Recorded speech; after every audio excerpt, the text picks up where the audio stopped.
우리 주님께서 살아나셨습니다. 아멘. 무덤 문을 깨치고 능력으로 하나님의 아들로 부활하셨습니다.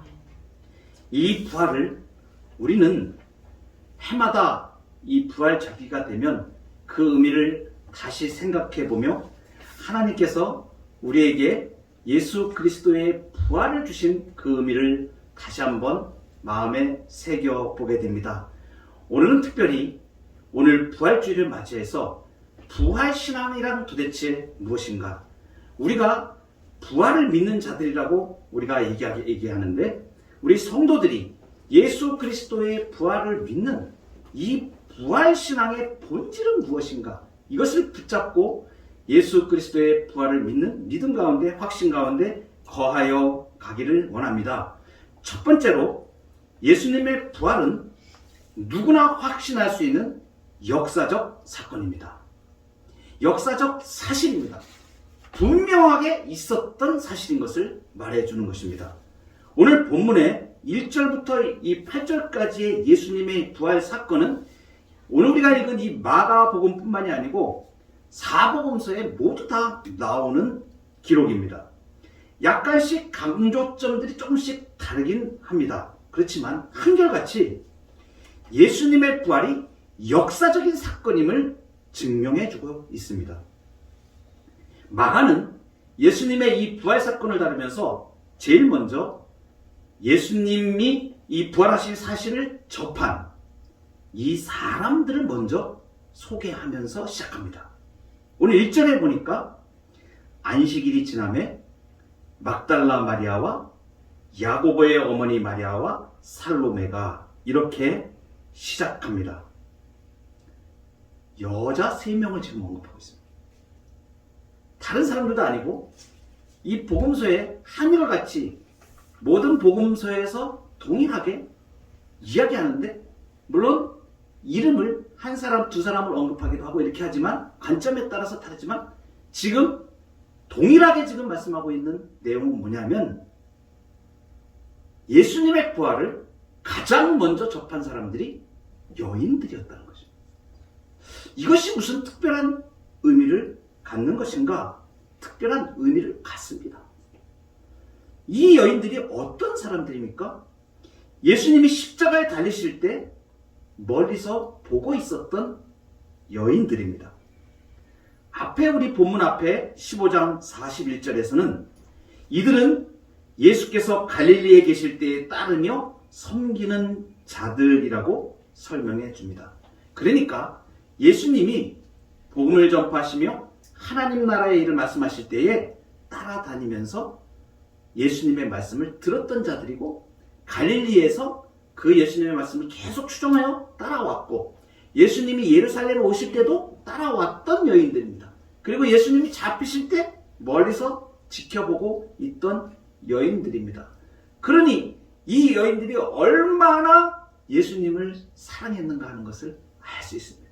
그래서 이들은 향품을 준비해가지고 이제 시체에 썩지 않기 위해서 바르려고 준비하고 향품까지 준비하고 무덤에 안식 후 첫날 흰 새벽에 예수님의 무덤을 찾았던 것입니다.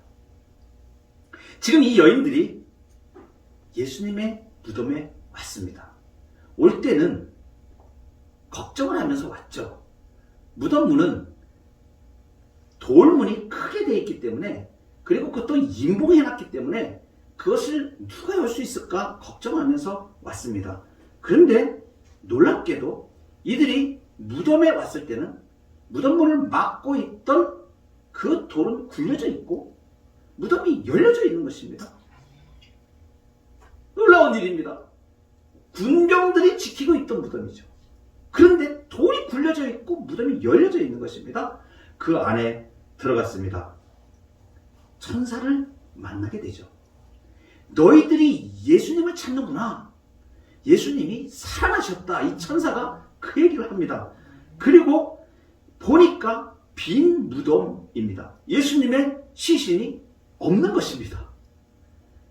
여러분, 마가를 비롯한 이 복음서 저자들이 예수님의 무덤에 가서 무덤이 비어있는 것과 예수님이 살아나셨다는 소식을 가장 먼저 듣게 된 이 여인들이었다라고 기록하고 있는 이 의미가 무엇일까요? 이 팔레스타인 지역은 당시에 여성을 매우 천하게 여겼습니다.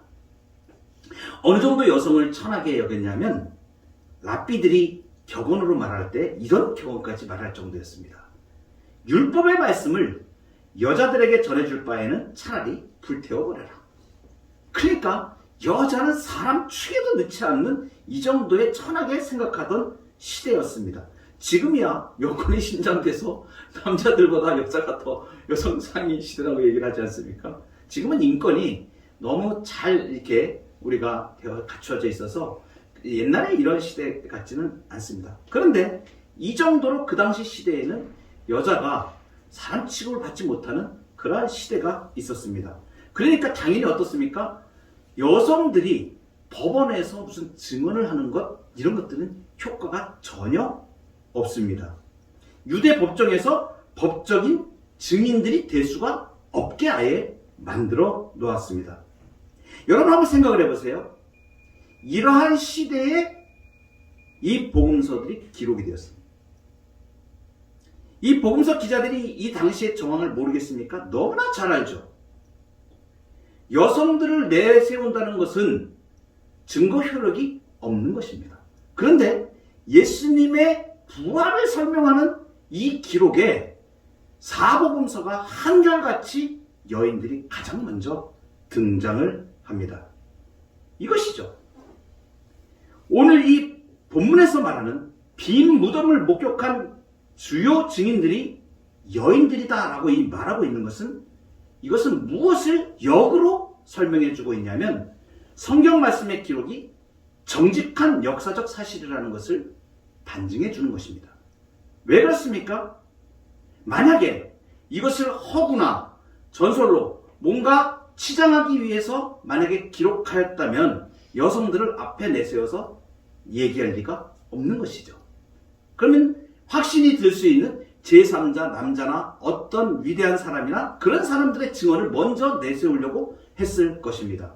그런데 그렇게 인정받을 만한 사람, 그런 사람들을 내세우지 않고 오히려 그 당시에 법정에서 증언도 하지 못하는 여성들을 먼저 이 예수님의 부활을 목격한 증인으로 내세운 것, 이것은 이 성경 말씀이 얼마나 정직하게 기록된 역사적 사실인가 하는 것을 반증해 주는 사실입니다.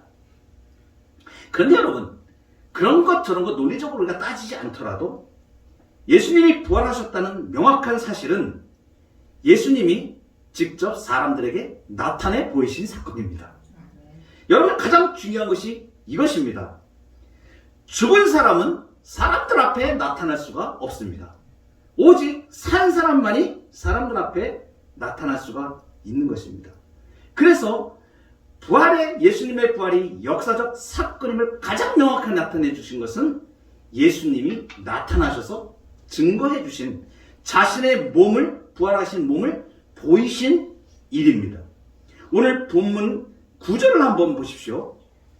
예수께서 안식 후 첫날 이른 아침에 살아나신 후 전에 7 귀신을 쫓아내어 주신 막달라 마리아에게 먼저 보이시니, 막달라 마리아뿐만이 아닙니다. 사복음서에 다 기록되어진 것은 다른 여자들에게도 나타나셨습니다. 여러분, 엠마오 도상으로 가는 글로바를 포함한 두 제자에게 직접 나타나셔서 부활하신 몸으로 그들과 동행하면서 대화를 나누셨죠. 이뿐입니까? 예루살렘에 11제자가 모여있을 때 한번 생각해 보세요. 한 사람 한 사람씩 만난 게 아닙니다. 한 사람 한 사람씩 예수님이 나타나셔서 보여주셨다면 그 사람의 신빙성이 덜하지 않습니까? 이것은 집단적으로 사람이 모여있는 것입니다. 여자들도 집단적으로 모여있을 때 같이 나타나십니다. 그러니까 이 기록을 나중에 이 사람들이 다 보았을 때 그건 맞아, 그랬어 라고 누구나 다 인정할 수 있게 예수님이 나타내 보이신 것입니다. 살아서 나타내 보이신 것이죠. 11제자들에게 모여있을 때 나타나셨죠. 제자들이 놀라고 무서워하며 어느 정도로 생각하냐면 영으로 생각합니다. 근데 부활하신 주님이 그때 제자들에게 말씀하십니다. 내 손과 발을 보고 나인 줄 알라. 나를 만져보라. 영은 살과 뼈가 없으되 보라. 니들이 보는 바와 같이 나는 살과 뼈가 있다. 육체로 부활하신 것을 명확하게 제자들에게 나타내 주셨습니다. 여러분, 이뿐만이 아닙니다. 바울이 증언하는 대로 고린도전서 15장 1절부터 보면 성경대로 그리스도께서 우리 죄를 위하여 죽으시고 장사 지냄받으셨다가 성경대로 사흘 만에 다시 살아나셨다. 게바에게 보이시고, 게바는 베드로를 말합니다. 그리고 후에 12 제자와 그 후에 500여 형제에게 일시에 보이셨다. 아멘. 놀라운 사건입니다. 500명이 되는 사람들 앞에 그대로 예수님이 살아계신 부활하신 몸으로, 육체로 부활하신 그 몸으로, 살과 뼈가 있는 몸으로 그대로 보여주신 것입니다. 그 중에 대다수는 살아있고 지금 바울이 증언하죠. 그 500형제 중에 그 당시에 예수님의 부활을 목격한 그 증인들이 거기에 다 살아있었다는 거로. 그리고 어떤 사람은 잠들어서 어떤 사람은 죽었다는 얘기죠. 이것을 지금 바울이 그대로 증언하고 있습니다. 그 후에 야고보에게 보이셨으며 그 후에 모든 사도에게와 맨 나중에 만삭되지 못하여 난 자 같은 내게도 보이셨느니라. 부활하신 예수님을 친히 바울 사도가 경험하였죠. 다메섹 도상에서. 여러분, 이렇게 예수 그리스도의 부활은 분명한 역사적 사실인 것을 우리에게 말씀해 주고 있고, 성경 곳곳에 그 증인들이 넘쳐나는 역사적 사실입니다. 아멘. 이것을 마음에 간직하시기 바랍니다. 주변에 누가 무슨 말을 하더라도 예수 그리스도께서 부활하신 사건은 역사적인 사건임을 분명하게 말씀하시고 증언하시기 바랍니다. 두 번째로는 예수님의 부활은 우리의 믿음을 요구하는 믿음의 사건입니다. 다시요. 예수님의 부활은 우리의 믿음을 요구하는 믿음의 사건입니다. 여러분, 예수님이 부활하신 그 사건의 현장에 있었던 예수님의 주변의 사람들과 제자들이 어떤 모습이었는가?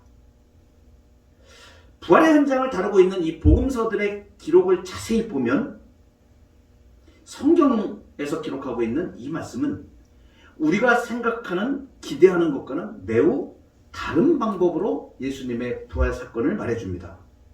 그것은 뭐냐면 부활의 그 현장에 대한 이 복음서들의 공통적인 증언에서 거기에 있던 제자들이나 목격했던 사람들이 무슨 흥분과 감격으로 예수님을 찬양했다 이런 얘기가 나오지 않는다는 것이에요. 오히려 정반대입니다. 한번 보실까요? 예수님이 부활하신 바로 그 첫날 새벽에 오늘 우리가 본문에서 보는 바와 같이 예수님을 극진히도 사랑했던 이 몇몇 여자들이 극진한 정성으로 향품을 가지고 예수님의 무덤을 찾아갑니다. 여러분, 향품을 준비했다는 것이 무엇입니까? 이 향품이라고 우리가 번역되어 있는 이것은 소위 아로마 이런 것을 말합니다. 이 향기가 나는 기름 같은 액체죠. 이거 뭐 하는 데 쓰는 겁니까? 시체 썩는데 냄새를 막기 위해서 사용하는 거예요. 그래서 이 향품은 죽은 시체를 위한 것입니다. 그러니까 지금 이 여인들은 예수님의 부활은커녕 여전히 죽어있을 예수님의 시체를 생각하면서 찾아갔다는 것입니다. 예수님이 부활하실 것을 꿈에도 생각하지 못했기 때문에 당연히 무덤 문은 굳게 닫혀 있을 것이고 그것을 어떻게 열고 들어가나 이것을 걱정하면서 갔던 사람들입니다. 여러분, 천사로부터 예수님이 살아나셔서 너희보다 먼저 갈릴리로 가셨다는 말을 듣습니다. 그런데 이 여인들이 지금 어떻게 반응하는지를 한번 보세요. 8절. 여자들이 몹시 놀라 떨며 나와 무덤에서 도망하고 무서워하여 아무에게 아무 말도 하지 못하더라. 그냥 예수님이 살아나셨다는 천사를 만나는 천사의 말씀을 들었는데 그냥 그 사건에 대해서 어떻게 생각할 시간도 없이 그냥 두려움이 임하고 몹시 놀라고 도망하고 이렇게 했다는 것이에요. 나중에 여러분 보세요. 빈 무덤 앞에서 그들이 보여준 모습. 놀라고 떨고 도망하고 무서워서 말문이 그냥 막혀 있는 모습이었습니다. 여러분, 이 여인들만의 모습만이 아닙니다. 예수님과 함께 하던 사람들에게 부활하신 예수님을 처음 이제 증거하게 됩니다. 예수님이 막달라 마리아에게 다시 나타나셔서 부활하신 모습을 그대로 보여주십니다. 조금 전에는 천사가 얘기를 했었죠. 천사의 증언을 듣고 무덤에서는 천사가 전해준 예수 그리스도의 부활 소식을 들었습니다. 근데 좀 있다가 막달라 마리아에게 예수님이 직접 나타나서 보여주세요. 그리고 알리라고 얘기해 줍니다. 그래서 막달라 마리아가 사람들에게 달려갑니다. 그런데 이 사람들에게 전할 때 그 반응이 어떻습니까? 11절 한번 보세요. 그들은 예수께서 살아나셨다는 것과 마리아에게 보이셨다는 것을 듣고도 믿지 아니하니라. 여러분, 예수님이 부활하셨다는 얘기를 처음 들었을 때에 여인들의 반응은 놀라고 말문이 막혀서 도망하는 태도였고, 제자들, 또 슬픔을 향해 있던 사람들이 막달라 마리아가 예수님을 보고 부활하신 예수님을 만나고 와서 얘기하는데 아무도 믿지 않는 것이었습니다. 여러분, 이뿐입니까? 엠마오로 가던 두 제자가 부활하신 예수님을 만납니다. 그들도 몰랐습니다. 그런데 예수님이 동행하면서 말씀하시고 난 다음에, 그리고 난 이후에 그들이 눈이 열려져서 깨닫게 되어지는 거죠. 그리고 두 사람이 제자들에게 가서 알립니다. 예수님이 부활하셨다고 알립니다. 그런데 제자들의 반응은 어떠합니까? 13절을 보십시오. 두 사람이 가서 남은 제자들에게 알리었으되 역시 믿지 아니하니라. 여러분, 우리의 기대와 전혀 다르죠. 예수님의 이 부활하셨다는 소식을 전해 들은 제자들이 나타낸 반응은 복음서에서 반복적으로 뭐라고 얘기합니까? 흥분과 감격으로 받아들이는 게 믿지 않았다는 것입니다. 듣고도 믿지 아니하라. 역시 믿지 아니하라. 믿지 아니함이라. 계속 믿지 않는 겁니다. 그런데 여러분, 여기에 놀라운 은혜가 있는 것입니다. 여러분, 사도들이 예수님의 부활을 믿게 된 것이 쉬운 일이 아니었습니다. 남들의 보고를 듣고도 믿지 않았습니다. 오죽하면 부활하신 예수님이 이 제자들에게 직접 나타나셔서 처음 하신 말씀이 뭐라고 말씀하시냐면 진노하시면서 꾸짖으십니다. 14절을 같이 한번 보시겠습니다. 같이 한번 읽어볼까요? 시작. 그 후에 11제자가 음식 먹을 때에 예수께서 그들에게 나타나사 그들의 믿음 없는 것과 마음이 완악한 것을 꾸짖으시니 이는 자기가 살아난 것을 본 자들의 말을 믿지 아니함이라. 여러분, 제자들은 다시 사신 예수님을 보고도 아직 마음에 부활하신 예수님이라고 확신하지 못하였습니다. 도리어 낯설고 두렵고 의심나는 마음을 가졌습니다. 여러분, 그런데 그렇게 의심 많고 믿음이 없는 그 사람들을 예수님이 어떻게 대하셨습니까? 예수님은 그들의 마음에 이 부활의 신앙이 자리 잡도록 많은 증거를 계속 보여주셨습니다. 할렐루야. 여러분, 이것이 예수님의 은혜입니다. 여러분, 예수님이 장기적으로 자기 자신을 증거하셨고 계속하여 부활하시고 난 다음에 40일 동안 이 땅에 계시면서 자신을 나타내 주십니다. 무엇입니까? 예수님의 부활을 믿고 의지할 수 있도록 주님께서 믿음을 주시는 것입니다.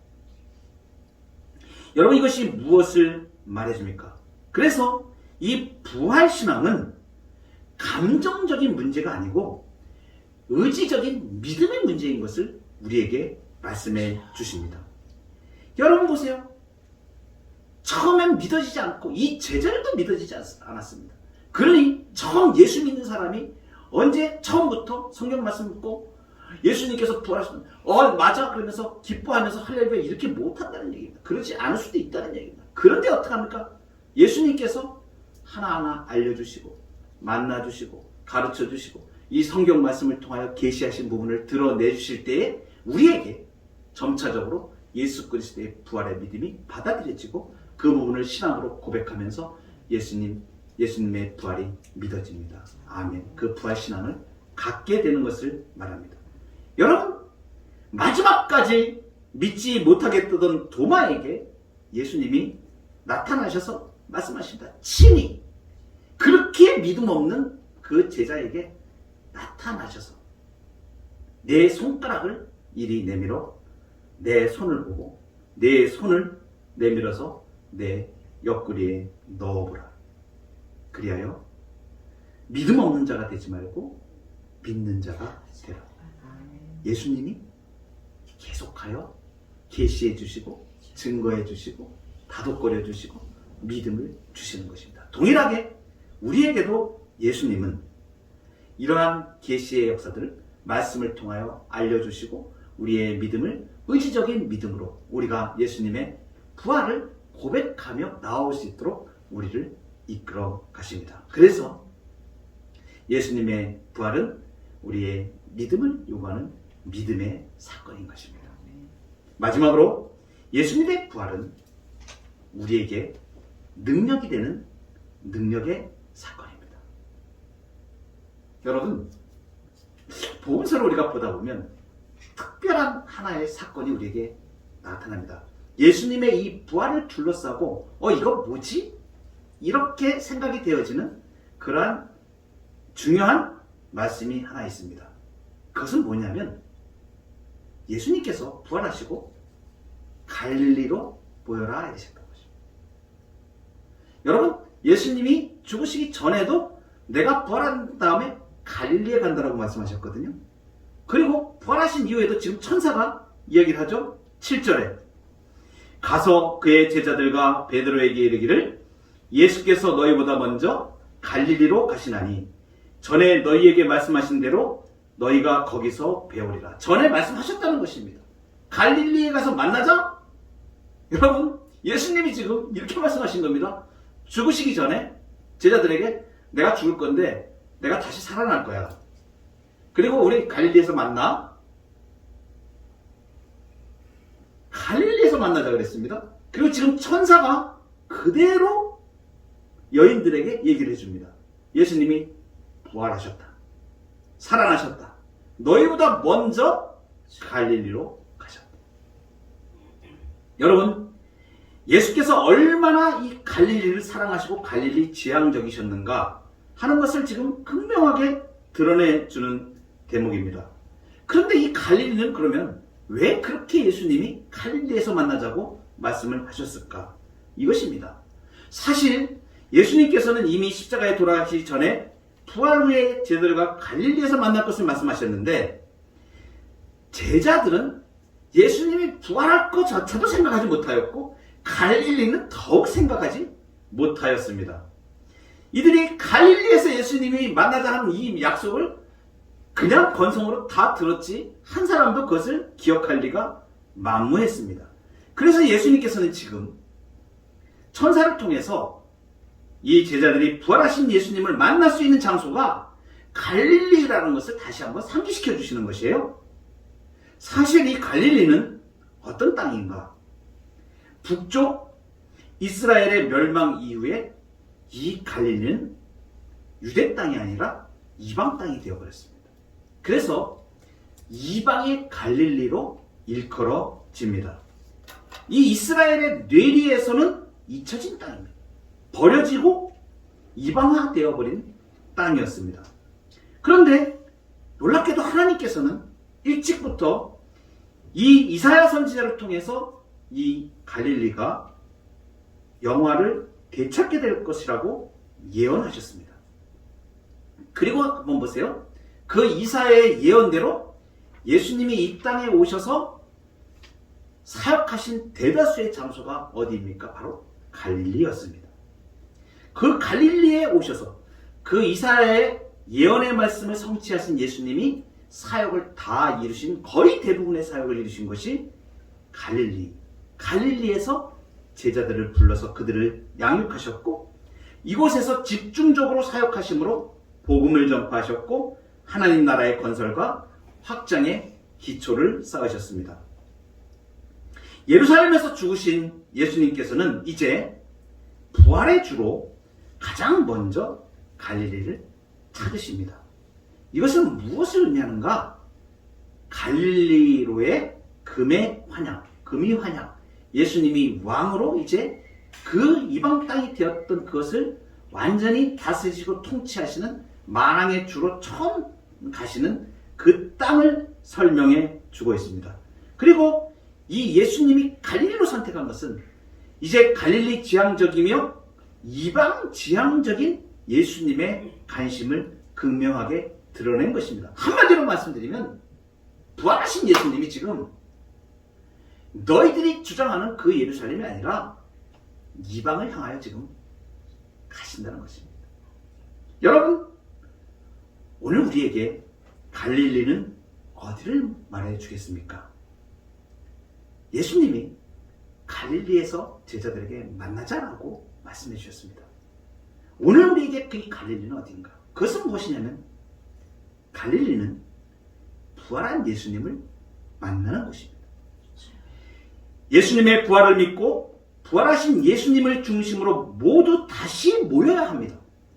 그 제자들이 다시 다 모이는 곳, 그것은 바로 우리의 신앙의 현 주소를 말해 주는 것입니다. 무엇입니까? 돈을 쫓아가는 것이 아니고, 명예를 쫓아가는 것이 아니고, 자존심을 쫓아가는 것이 아니고, 세상의 쾌락을 쫓아가는 삶이 아니고, 부활하신 예수님을 최우선으로 신앙의 중심에 놓고 예수님을 만나는 아멘. 이 신앙의 현 주소가 아멘. 우리의 갈릴리가 되는 것입니다. 사도 바울은 고린도전서 15장에서 부활에 대한 긴 말씀을 마무리하며 이렇게 말씀하고 있습니다. 이 부활 신앙을 가지고 그러므로 내 사랑하는 형제들아 견고하며 아멘. 흔들리지 말며 아멘. 항상 주의 일에 더욱 힘쓰는 자들이 되라. 아멘. 갈릴리, 우리의 신앙의 현주소. 예수님의 부활은 그래서 우리에게 능력의 사건입니다. 우리의 신앙의 현주소를 확인하고 부활신앙으로 예수님을 붙잡고 이 부활의 능력으로 승리하며 나가는 저와 여러분 되기를 주의 이름으로 축복합니다. 아멘.